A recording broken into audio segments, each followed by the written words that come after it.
আজকে একটা দুঃখে সুখের মিলায় একটা ভিডিও নিয়ে আপনাদের সামনে চলে আসলাম। সবাই পুরো ভিডিওটা না টেনে পুরাটা সম্পূর্ণ দেখবেন। আসসালামু আলাইকুম, কেমন আছেন সবাই? আশা করি সবাই ভালো আছেন, আমিও ভালো আছি আপনাদের এই দোয়ায়। এইটা ভাইবেন না এখানে দুই ফকুন্নি কে বসে আছে। হ্যাঁ, আমরা ফকুন্নি মতো করে বসেছিলাম ওই মুহূর্তেটা। তো আমি একটুখানি আমার খালাতো বোনের ভিডিও করছিলাম। রাস্তাঘাটে যে ভিক্ষা করে না, যে মুরব্বী গুলা, যে বুড়া বুড়া লোকগুলা, ওইগুলা কিন্তু এইভাবে রাস্তাঘাটে বসে থাকে। তো আপনারা বিশ্বাস করবেন না, ঠিক এই মুহূর্তটা আমার সেই রকমই ফিল হচ্ছিল।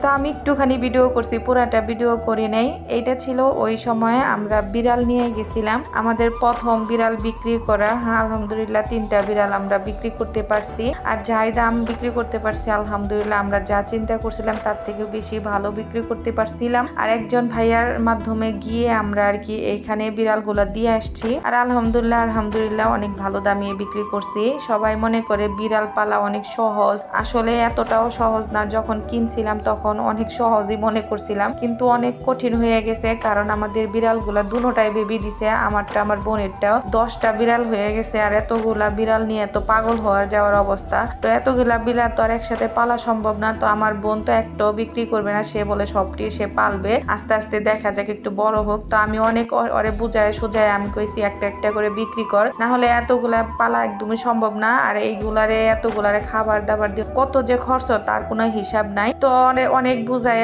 এখন পর্যন্ত আর কি রাজি করাইছে আমার বোন রে, একটা একটা করে সবগুলো আর কি বিক্রি করে দেই। যেহেতু ওই বাড়ি করতেছে এখন, ওই আর পরিস্থিতি নাই, বাড়ি করতে অনেক টাকা পয়সা লাগে। আর বিড়ালের পিছে এমনি খরচ, অনেকটা খরচ লাগে। তো এত ফালতু খরচ করার আর টাইম নাই। এখন জীবনটাকে একটু সুন্দরভাবে গুছিয়ে নেওয়ার টাইম আসছে। তো অনেক বোন রে বুঝায় সুজায় রাজি করছে। তো বোনও রাজি হয়েছে। সবগুলা বিড়ালই হয়তো আমরা আস্তে আস্তে সেল দিয়ে দিব। আজকে 3টা বিড়াল বিক্রি করতে পারছি। আর সামনের সপ্তাহে আরো 3-4টা বিড়াল হয়তো আমরা সেল করে দিব। আর 2টা আমাদের এমনি অনলাইনে অর্ডারও হয়েছে। তো তারপরে দেখি, সবাই দোয়া করবেন আমরা যেন বিড়ালগুলো ভালো একটা ফ্যামিলিতে দিতে পারি। আমরা যেরকম করে আদর ভালোবাসা দিয়ে পালছিলাম ঠিক সেই রকম একটা ফ্যামিলিতে দিতে পারি। আর আমার বোনটারও যেন আল্লাহ একটু সম্মতি দেয়, যে এত খরচ করে বিড়াল পেলে এখন কোনোই লাভ নাই। এই 15টা মাস বিড়াল পেলে বিড়াল পিছে যে খরচ করছে, হয়তো সেই খরচটা একটা বাড়ি এমনিতেই হয়ে যাইতো। এই বোঝাটা এখন সে বুঝে না, কিন্তু কয়েকদিন পরে হয়তো সে বুঝতে পারবে। কিন্তু তখন বুঝে তো লাভ নাই, এতগুলা টাকা তো গচ্ছা গেলই, মানে খরচ হয়ে গেল। যদি বিড়ালের সেই রকম আবার দাম থাকতো তাহলে কোনো আর কথা ছিল না। তো যাই হোক, অনেক ঘোরাঘুরি করছি, অনেক কিছু করছি, ঘুরতে ঘুরতে পুরো দিনটাই আমাদের চলে গেছে এইভাবে। আর কালকে যে রোদ ছিল রে বাবা, এত গরম ছিল কি আর বলবো। বিড়াল বিক্রির টাকা দিয়ে তো এমনি কোটিপতি হয়ে যাব। চিন্তা করলাম বিড়াল যেহেতু বিক্রি করলাম, তাহলে চল যাই রেস্টুরেন্টে গিয়ে মজা করে আগে খাওয়া দাওয়া করি। কারণ আমরা সেই সকালবেলা বের হয়েছিলাম, এখন প্রায় বাজে 3টা। তো অনেক খিদা লাগছে, আর খাওয়া দাওয়ার টাইম পাই না, এক গ্লাস পানি খাওয়ার টাইম পাই নাই। তো আমার এই যে খালতো বোনের নিয়ে আইছি এখন রেস্টুরেন্টে, এখন মজা করে 2 বোন মিলে পেট ভরে খাবো। আমাদের রেস্টুরেন্টের খাওয়াগুলা দেখে অনেকের আবার জলনি উঠা যায়, কি আর বলবো, এই কথাগুলা বলা উচিত না, তারপরেও বলি। অনেকেই খায় রেস্টুরেন্টে, কোথায় কোথায় যায়, কেউ তার ভিডিও করে না। আমরা যেহেতু ব্লগার, ব্লগ করি, আমি ব্লগ করি, তো আমি একটু ভিডিও করি, সেই আপনারা দেখতে পারেন। অনেকে অনেক জায়গায় যায়, অনেক কিছু করে,